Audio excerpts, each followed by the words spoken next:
kostümeeritud tegelased meil ja samamoodi on randumas seal ka üks kahene kanu.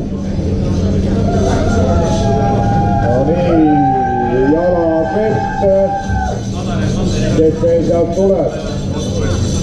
Seal on suisa maskeraadi tehtud, kui seal on tulevad peened daamid seal, värvilised kummikud jalas, kõpsingad jalas.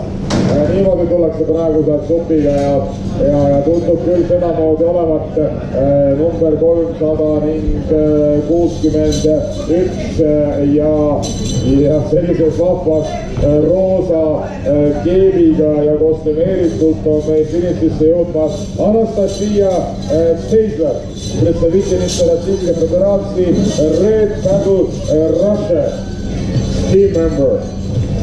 Ei ole tekkinud riietus, nii et stiilipunktid täna